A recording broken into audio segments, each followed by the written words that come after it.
Assalamualaikum warahmatullahi wabarakatuh. Perkenalkan, nama saya Anissa Fitriani dengan NPM 1006061191002 kelas MBKN Universitas Islam Bandung. Di sini saya akan memaparkan hasil dari analisis data eksplorasi mengenai variabel kategorik dan variabel numerik. Data yang saya analisis ini berupa data sebagai berikut, di mana variabelnya itu terdapat 6 variabel dengan unit pengamatannya itu kabupaten kota dan ukuran datanya 514 data. Serta variabel kategoriknya itu ada dua, X1 dan X2, di mana X1 ini merupakan pertumbuhan ekonomi kabupaten atau kota tahun 2011, X2-nya ini zona waktu, lalu variabel numeriknya itu ada dua, yaitu X3 dan X4, di mana X3 ini merupakan umur harapan hidup saat lahir menurut kabupaten kota tahun 2019, dan X4-nya ini merupakan indeks pembangunan manusia menurut kabupaten kota tahun 2019. Definisi dari variabel X3 dan X4, yaitu di mana variabel X3 ini merupakan umur harapan hidup saat lahir atau biasa disingkat dengan UHH yang merupakan rata-rata perkiraan banyaknya tahun yang ditempuh oleh seseorang sejak lahir. Angka ini mencerminkan derajat kesehatan suatu masyarakat. Lalu variabel X4-nya ini indeks pembangunan manusia atau biasa disingkat dengan IPM, merupakan indikator komposit untuk mengukur capaian pembangunan kualitas hidup manusia. Indeks ini terbentuk dari rata-rata ukuran capaian 3 dimensi utama pembangunan manusia, yaitu umur panjang dan hidup sehat, pengetahuan, dan standar hidup yang layak. Dimensi umur panjang dan hidup sehat ini diukur dari umur harapan hidup saat lahir. Untuk itu, kenapa saya mengambil kedua variabel ini, saya ingin mengetahui ada atau tidaknya hubungan antara umur harapan hidup saat lahir dan indeks pembangunan manusia. Lalu ada beberapa rumusan permasalahan dari analisis ini, yaitu saya ingin mengetahui apakah setiap kategori dari variabel tersebut mengandung informasi yang bermakna. Lalu saya juga ingin mengetahui bagaimana histogram dari variabel X3 dan X4, bagaimana diagram dahan daun dari variabel X3 dan X4, bagaimana box plot dari variabel X3 dan X4, bagaimana kenormalan data dari variabel X3 dan X4, lalu adakah hubungan antara variabel numerik, yaitu antara variabel umur harapan hidup saat lahir dan indeks pembangunan manusia. Lalu yang terakhir, apakah variabel kategorik mempengaruhi variabel respon numerik? Untuk menjawab pertanyaan rumusan permasalahan nomor 1, kita analisis dulu. Yang pertama, variabel kategorik untuk keadaan pertumbuhan ekonomi di Indonesia. Dapat terlihat dari pie chart dan bar chart di layar bahwa pertumbuhan ekonomi di Indonesia itu sudah baik, karena terlihat ya dari pie chart ini, pertumbuhan ekonomi di Indonesia ini sudah tinggi, rata-rata berada di tingkat tinggi, yaitu ada di 67%. Artinya keadaan pertumbuhan ekonomi Indonesia ini sudah baik ya, karena sudah lebih dari 50%. Lalu variabel yang kedua variabel kategori yang kedua yaitu zona waktu di Indonesia. Terlihat dari diagram pie chart sama bar chart di layar bahwa waktu Indonesia bagian barat itu lebih banyak daripada yang lainnya, daripada zona waktu yang lainnya. Dan zona waktu Indonesia yang paling kecil itu ada di waktu Indonesia bagian timur, yaitu ada 12%. Jadi dapat kita simpulkan jika kedua variabel kategorik ini memberikan informasi yang bermakna. Lalu histogram dari variabel umur harapan hidup saat lahir dan histogram dari variabel indeks pembangunan manusia. Terlihat dari histogram umur harapan hidup saat lahir bahwa modusnya itu ada di sekitaran angka 70-an ya. Lalu dari histogram indeks pembangunan manusia juga modusnya itu sekitar 70-an juga. Selanjutnya diagram dahan daun dari variabel umur harapan hidup. Hasil dari output R di layar dapat menunjukkan bahwa data umur harapan hidup saat lahir di Indonesia pada tahun 2019 ini memiliki pecilan data, yaitu di data 56, dan 58, lalu menyebar dari 59,2 sampai 77,6. Data ini memiliki modus yang terjadi pada angka 70, dan pemusatan data terjadi pada stem 70, angka 55,1 merupakan outlier, dan frekuensinya ini menjulur ke arah kiri sehingga nilai rata-rata lebih kecil dibandingkan dengan nilai median. Kita dapat buktikan dari hasil analisis data bahwa median dari variabel umur harapan hidupnya itu 69,78 dan rata-ratanya itu 69,40. Jadi dapat disimpulkan bahwa nilai rata-rata lebih kecil daripada nilai median. Selanjutnya, diagram dahan daun dari variabel indeks pembangunan manusia di Indonesia pada tahun 2019. Terlihat dari output PR bahwa data ini memiliki pencilan data, yaitu di data 30, lalu menyebar dari 40,3 sampai 80,7.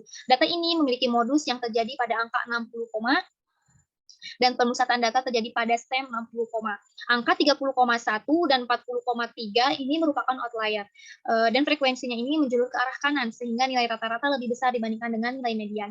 Dapat kita dapat kita buktikan dari hasil analisis datanya ini bahwa mediannya itu 69,17 dan rata-ratanya itu 69,52, bahwa terlihat ya bahwa 69 rata-rata lebih besar daripada median, maka frekuensinya ini menjulur ke arah kanan. Lanjut ke box plot dan pengujian dari variabel indeks pembangunan manusia dan umur harapan hidup.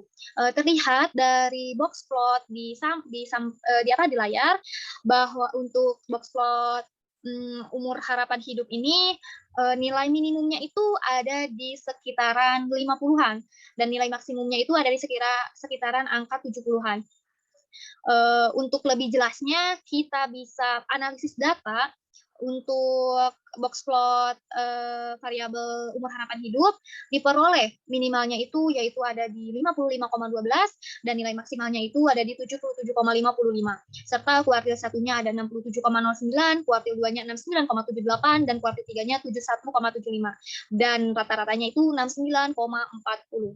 Lalu untuk variabel indeks pembangunan manusianya ini terlihat bahwa nilai minimumnya itu ada di angka 30,75 dan nilai maksimumnya itu ada di angka 86,65 serta kuartil satunya itu 66,33, kuartil 2-nya 69,17 dan kuartil 3-nya 72,77 dan rata-ratanya untuk indeks pembangunan manusia ini ada di angka 69,52. Terlihat dari box plot bahwa letak dari si rata-ratanya ini hampir sama antara umur harapan hidup saat lahir dan indeks pembangunan manusia. Dan kita juga dapat membuktikan dari hasil analisis data ini bahwa rata-ratanya itu hampir sama, cuma beda 0, sekian. Lalu lanjut, kita uji normalitas data untuk data umur harapan hidup saat lahir. Terlihat dari normal Kiki plot bahwa data ini mengikuti garis lurus, bahwa dapat disimpulkan ya bahwa data ini berdistribusi normal secara grafik, secara plot. Tapi untuk membuktikan supaya lebih yakin, kita akan menguji dengan uji Shapiro-Wilk, di mana hipotesisnya itu H0-nya itu data berdistribusi normal, H1-nya itu data tidak berdistribusi normal, dengan menggunakan taraf nyata alfa sama dengan 5%, dan statistik ujinya diperoleh sebesar p-value 4,93, pangkat 0,5 atau sama dengan 2,299. Karena kriteria ujinya tolak H0 jika p-value kurang alfa dan diperoleh 2,299 lebih dari 0,05 maka H0 diterima. Jadi dapat kita simpulkan berdasarkan data yang kita yakin 95% bahwa data umur harapan hidup saat lahir di Indonesia tahun 2019 berdistribusi normal. Lalu selanjutnya uji normalitas data untuk indeks pembangunan manusia. Terlihat dari normal Kiki plot, data itu ada yang jauh dari garis lurus, ada yang sama dengan garis lurus. Kita uji dengan uji Shapiro-Wilk lagi untuk membuktikan bahwa data itu berdistribusi normal atau tidak. Nah, kita uji dengan uji Shapiro-Wilk. Yang pertama, hipotesisnya itu H0 data berdistribusi normal, H1-nya data tidak berdistribusi normal. Dengan menggunakan taraf nyata alfa 5% dan statistik ujinya diperoleh p-value-nya itu 2,126 pangkat 14 atau sama dengan 0,000018. Karena kriteria ujinya tolak H0 jika p-value kurang dari alfa dan diperoleh 0,00 sekian kurang dari 0,05 maka H0 ditolak. Jadi dapat kita simpulkan bahwa berdasarkan data yang kita yakin 95%, data indeks pembangunan manusia di Indonesia tahun 2019 tidak berdistribusi normal. Lalu selanjutnya kita ingin mengetahui hubungan antara variabel numerik dengan numerik atau antara variabel umur harapan hidup saat lahir dan variabel indeks pembangunan manusia. Terlihat dari scatter plot-nya ini bahwa secara umum dapat kita lihat ya jika nilai indeks pembangunan manusia rendah maka umur harapan hidup juga rendah, begitupun sebaliknya. Jadi dari scatter plot di layar ini dapat disimpulkan bahwa antara variabel umur harapan hidup saat lahir dan indeks pembangunan manusia di Indonesia tahun 2019 terdapat hubungan atau adanya korelasi. Untuk kita lebih yakin lagi, kita akan mengujinya dengan uji korelasi. Yang pertama, hipotesisnya itu H0-nya itu tidak ada hubungan antara variabel umur harapan hidup saat lahir dan indeks pembangunan manusia. Lalu H1-nya adanya hubungan antara variabel umur harapan hidup saat lahir lahir dan indeks pembangunan manusia. Dengan menggunakan taraf nyatanya alpha sama dengan 5% dan diperoleh p-value-nya 2,2 pangkat min 16 atau sama dengan 0,00000024. Nah, dengan kriteria ujinya tolak H0 jika p-value kurang dari alpha. Karena 0,000024 kurang dari 0,05 maka H0 ditolak. Jadi dapat kita simpulkan berdasarkan data yang kita yakin 95% bahwa adanya hubungan antara variabel umur harapan hidup saat lahir dan indeks pembangunan manusia di Indonesia tahun 2019 dengan besar hubungannya sebesar 0,705554 seperti tertera dari output uji korelasi yang ada di layar. Selanjutnya, kita ingin mengetahui apakah variabel kategori mempengaruhi variabel respon numerik. Nah, variabel yang pertama kita akan analisis untuk variabel pertumbuhan ekonomi dan umur harapan hidup saat lahir. Terlihat dari plot di layar bahwa ketika pertumbuhan ekonomi berada pada kategori tinggi, maka umur harapan hidupnya juga berada di angka tinggi, dan begitu pun sebaliknya. Sehingga dapat disimpulkan bahwa variabel pertumbuhan ekonomi ini mempengaruhi variabel respon umur harapan hidup saat lahir. Lalu yang kedua ada variabel hubungan antara pertumbuhan ekonomi dan indeks pembangunan manusia di Indonesia tahun 2019. Terlihat dari plot di layar bahwa ketika pertumbuhan ekonomi berada pada kategori tinggi, maka indeks pembangunan manusia ini juga berada di angka tinggi, dan begitu pun sebaliknya. Sehingga dapat disimpulkan bahwa variabel pertumbuhan ekonomi ini mempengaruhi variabel respon indeks pembangunan manusia. Lalu kita akan analisis juga mengenai variabel kategoriknya zona waktu dan variabel numeriknya umur harapan hidup saat lahir. Terlihat ya dari plot di layar bahwa variabel kategoriknya ini zona waktu dengan 3 level, yaitu ada WIB, ada WIB, ada WIT, dan ada WITA. Hasil dari plot di layar ini terlihat bahwa ketika zona waktunya itu berada di WIB, variabel angka umur harapan hidupnya paling tinggi di antara zona waktu lainnya. Dan ketika zona waktunya berada di WIT, variabel angka umur harapan hidupnya paling rendah di antara ketiga kategori zona waktu. Sehingga dapat disimpulkan bahwa rata-rata indeks pembangunan manusia yang terbanyak itu berada di kategori zona waktu, yaitu WIB. Lalu yang terakhir yaitu ada variabel zona waktu dan indeks pembangunan manusia di Indonesia tahun 2019. Terlihat dari plot di layar bahwa hasil plotnya ini ketika zona waktunya itu berada di waktu Indonesia bagian barat, variabel indeks pembangunan manusianya itu paling tinggi di antara zona waktu lainnya. Dan ketika zona waktunya berada di WIT, variabel indeks pembangunan manusianya ini paling rendah di antara ketiga kategori zona waktu. Sehingga dapat disimpulkan bahwa rata-rata indeks pembangunan manusia yang terbanyak itu berada di kategori zona waktu atau WIB.